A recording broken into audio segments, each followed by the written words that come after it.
Então, a gente sente falta disso, andando nas ruas, né, olhando para as casas, para os prédios, enfim, na arquitetura e também dentro das igrejas. Essa que é a verdade. Você vai, né? Isso a gente já falou muitas vezes aqui, lá em Itajaí, mesmo onde a gente morava, tem igrejas bonitas, sim, mas tem muita igreja, assim, feia, toda branca, né? Toda branca, os vidros todos transparentes, ou então bota um vidro vermelho, um vidro verde, um azul, só assim, de cor única, né? Como se fosse um vitral, mas não é, está muito longe de ser, e é toda pintada de branco e com luzes neon atrás do altar. E aí a pergunta muito que não triste. Quer calar, né? Você entra numa igreja dessa, que parece um caixote, né? Que parece um galpão pré-moldado, que eles constroem em uma semana. Né? E aí você entra lá, você consegue enxergar o belo lá dentro? Você consegue ter aquela elevação da sua alma? Dentro daquele lugar você consegue ter vontade de rezar, como aconteciam com as igrejas antigas? É claro que não. É claro que não. Né? Então, o que a gente começa a suspeitar? Que isso é tudo de propósito. Tudo de propósito. Tudo para acabar com a espiritualidade do homem. Tudo para afastar Deus do coração do homem. Fazer com que a religião seja apenas um encontro social, onde a comunidade se celebra, a comunidade se encontra e conversa, e bate palma, e ri, etc, etc. Aqui na administração apostólica, as igrejas novas sendo inauguradas hoje são feitas na arquitetura antiga, na arquitetura que remete o belo. Então você não pode usar como desculpa dizer, não, mas é porque a gente tem que acompanhar o mundo moderno. Nós não podemos construir uma igreja que nos lembre uma arquitetura de 300 anos atrás. Por que não? Por que não? Por que tem que construir essas coisas feias, sem detalhes, sem vitrais, como se fosse sem hospital, imagens? Né, gente? Pelo amor de Deus, você vê, tem um perfil no Instagram que eu vi esses dias, o cara acha que está abafando, né? Arquitetura para igrejas mesmo. Ele se auto-intitula assim, arquiteto para igrejas. Mas você vê, são todas iguais. Branco, parece um auditório, assim. As cadeiras ali é um auditório, sabe? Tudo branco, as paredes todas brancas, e lá tem um crucifixo sem o crucificado. Todo neon quando não tem atrás. Um ressuscitado. Todo neon atrás. Genuflexório não tem mais. E debaixo da mesa do altar sai assim umas luzes, um negócio bancos piscando. Que parecem banco de cinema, não tem como você se ajoelhar. Né? É triste de ver, sabe? E você vê isso no Instagram, a pessoa ainda patrocina aquela aberração, você vê, eu entrei no perfil e é triste, no fundo é triste você ver que tem gente comprando essa ideia, né? Como se essa arquitetura moderna fosse algo bonito, e não é. E aí a gente vê, inclusive, uma relação muito grande de um aumento da depressão, da tristeza, né? As pessoas se sentindo assim confusas mesmo no seu interior. Por quê? Porque só contemplam o feio. Elas olham, elas saem na rua, elas só veem pessoas rasgadas, sem roupa, praticamente, quase sem roupa, né? A menina bota um shortinho que já é curtíssimo e ele tá todo rasgado ainda, todo rasgado. Então, as pessoas se vestem de forma rasgada, suja, não se importam, né, com a sua beleza pessoal e veem coisas quebradas, né, na rua mesmo, coisas que quebram e a prefeitura não arruma, ou que os próprios moradores quebram e daí fica assim, enfim, né, a gente vê com grande tristeza isso, porque isso aumenta, sim, os casos de depressão, a tristeza, porque as pessoas não veem mais o belo. Elas saem na rua, elas não veem mais a beleza de Deus, do nosso Criador, refletida nas pessoas, e toda refletida nas essa coisas. feiura que a gente vê nas ruas, né, que a Carol estava falando, de um buraco que se abre numa rua, a prefeitura não vem arrumar e fica por isso mesmo, né?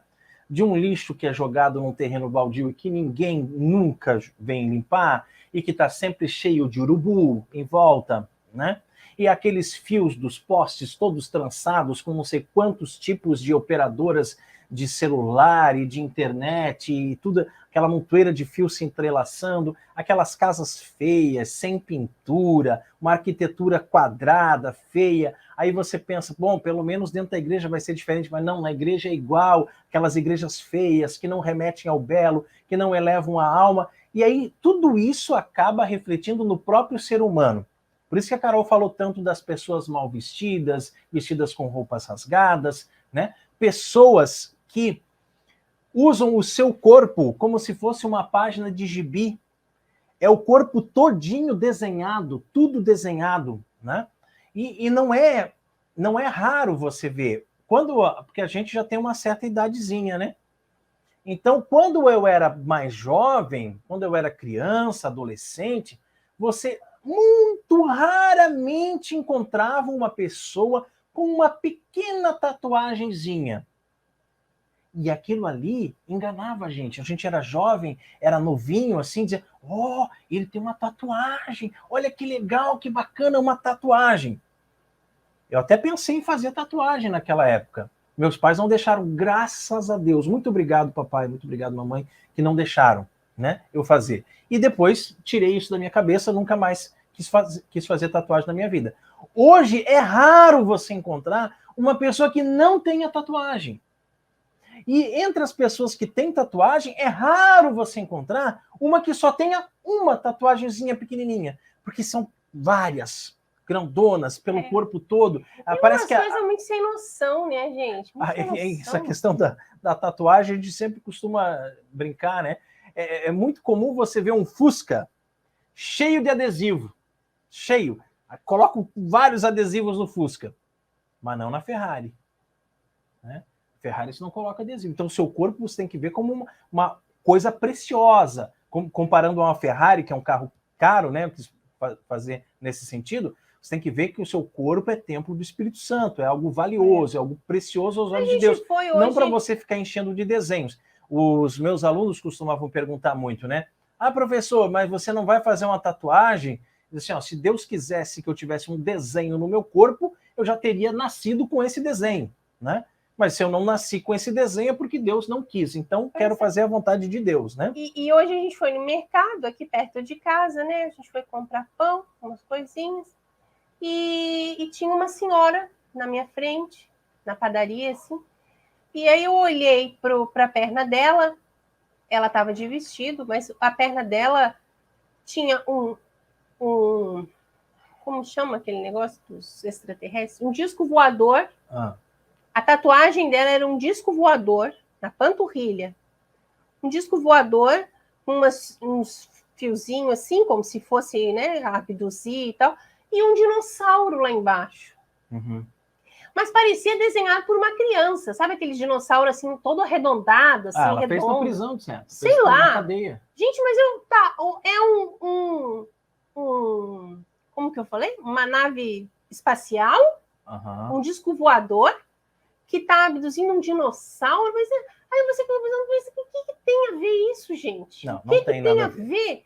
Que beleza tem disso, nada, né? Nenhuma, parece um rabisco na perna dela, parece que a filha dela rabiscou ali a perna dela e ficou aquele desenho. Enfim, e a gente vê as pessoas se acostumando com isso, né? Não é só isso, né? Por exemplo, a questão dos piercings. A pessoa vai e coloca um brinquinho na orelha. Aí depois é mais um.